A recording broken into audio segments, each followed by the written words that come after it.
Episode की starting में हमें एक हॉस्पिटल दिखाया जाता है जहां न्यूज़ में बताया जा रहा होता है कि जो अभी इंसिडेंट हुआ है वो बिल्कुल उसी टॉम के इंसिडेंट से रिजेंबल करता है जो कि कुछ समय पहले हुआ था।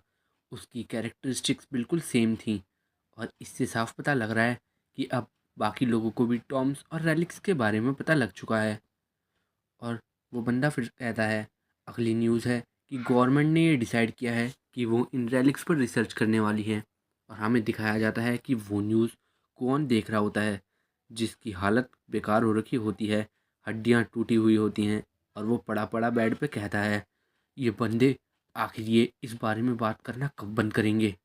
शिट, मुझे काफ़ी गुस्सा आ रहा है। मैंने इतनी कोशिश करी, इतनी मेहनत करी ताकि मैं रेलिक्स की एग्जिस्टेंस को आम लोगों से छुपा सकूं, लेकिन उस सीईओ के बच्चे ने तो सारा का सारा काम खराब कर दिया मेरा। मुझे उसकी ज़िंदगी तबाह करनी है, लेकिन आखिर ये मेरी बॉडी हील क्यों नहीं हो रही।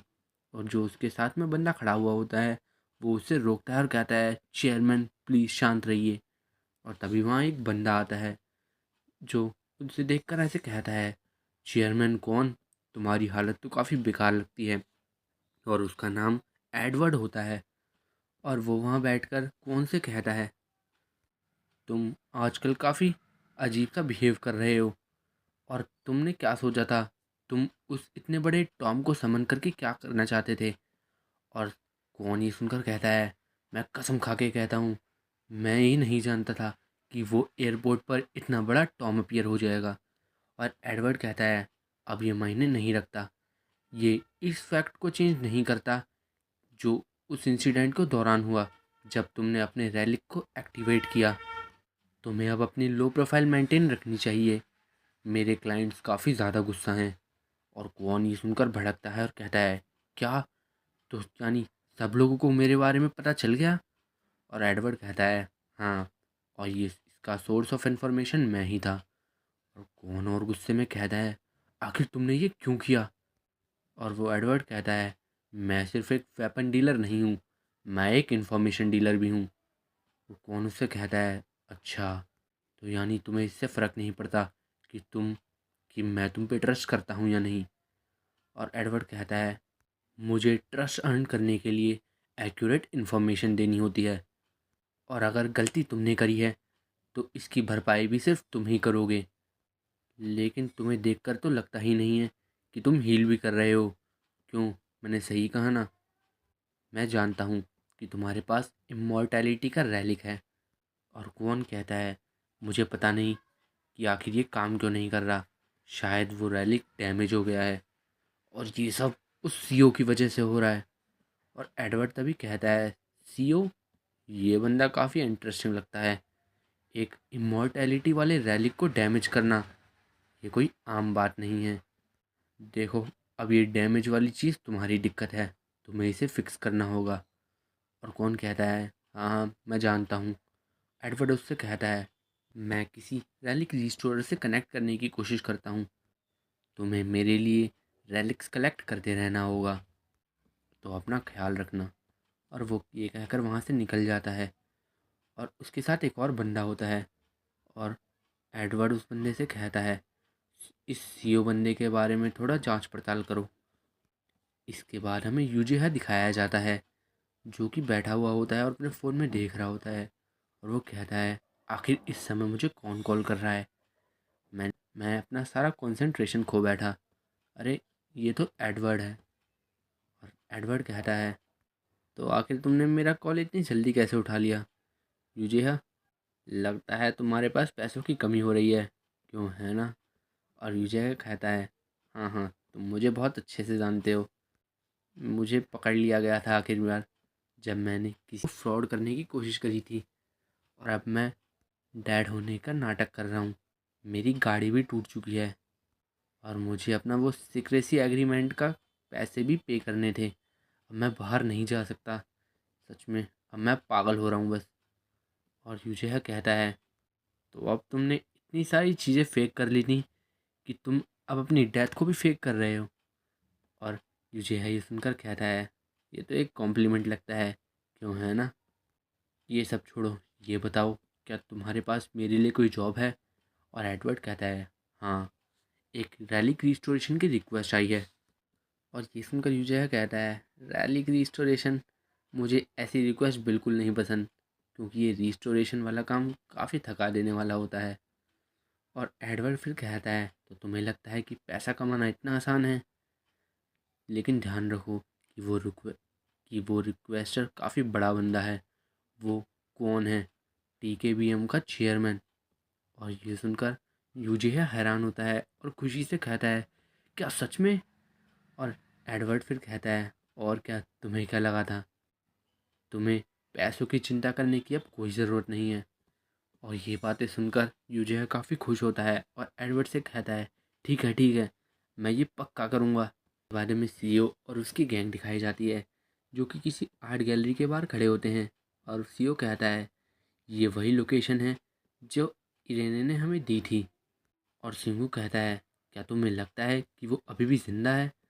और सीईओ ये सुनकर कहता है, उसे मारना इतना आसान नहीं होगा, तो चलो अब अंदर चल के ही देखते हैं। और इसके बाद वो उस गैलरी में एंटर करते हैं। और सीईओ अंदर जाते ही कहता है, तो क्या यूजिहा आज आया है? और वहाँ वो लेडी उसका नाम सुनकर कहती है, कौन? मुझे माफ़ करना, लेकिन हमारे सीईओ अभी ऑफिस में नहीं है।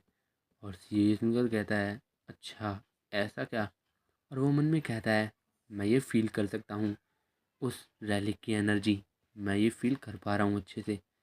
और तभी सिंबू गुस्से में चिल्लाता हुआ कहता है, क्या वो ऑफिस में नहीं है?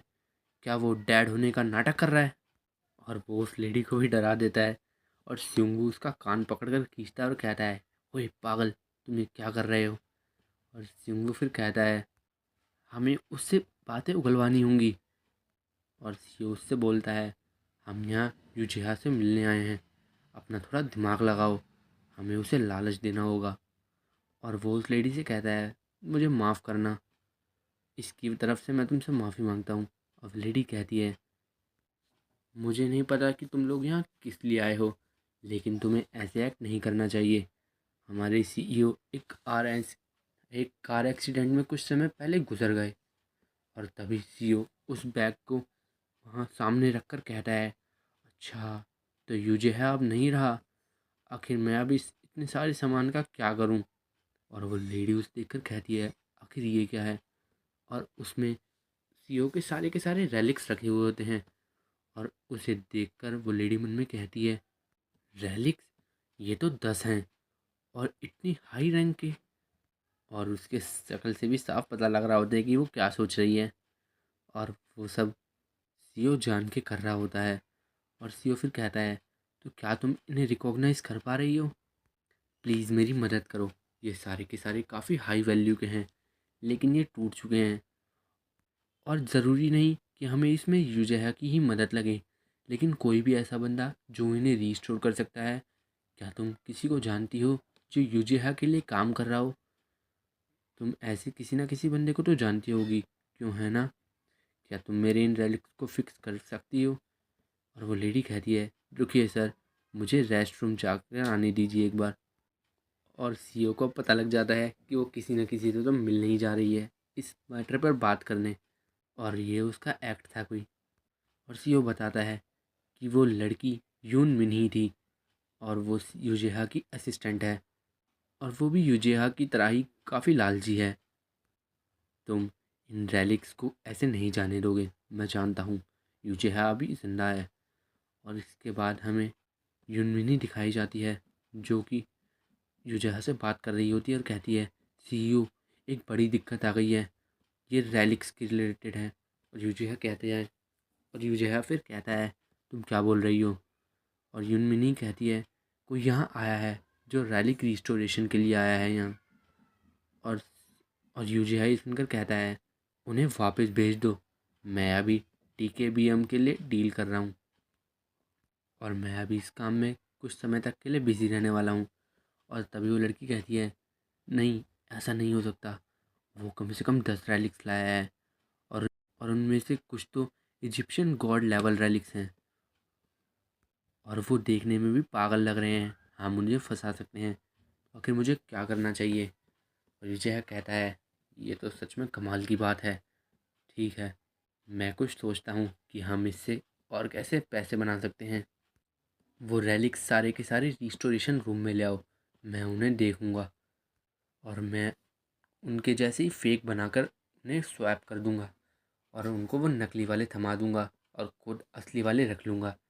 और इसके बाद जुनमिन ही वापस सीईओ के पास जाती है और कहती है, मैं समझ सकती हूँ कि तुम्हारा मैटर काफ़ी अर्जेंट है, तो मैं तुम्हारे इन रेलिक्स को रिस्टोर करवा दूँगी।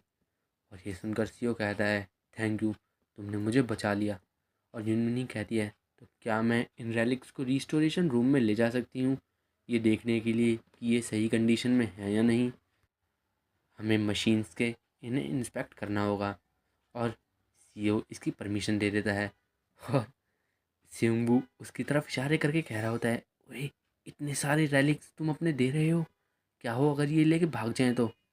और इसके बाद जुनमिनी एक फॉर्म देती है और कहती है, ये आपका एस्टिमेटेड प्राइस और कॉन्ट्रैक्ट है, तब तक आप इसे देखिए जब तक हम ये वापस लाते हैं। और सीईओ कहता है, ठीक है। और वो सिंघू से कहता है, चिंता मत करो, ये सिर्फ लालच देने के लिए है, हम इसे संभाल लेंगे। और सिंघू कहता है, अबे तुमने सारे के सारे रेलिक्स दे दिए, आखिर अब तुम इस सिचुएशन को संभालोगे कैसे। और सीईओ को अब समझ आता है कि उसके पास तो रैलिक ही नहीं बचे। और तभी वो कहता है, चलो कोई बात नहीं, इसे एक बैट की तरह देखते हैं, तो देखा जाए अब हमारा प्लान सक्सेसफुल होता है या यहीं फेल होता है।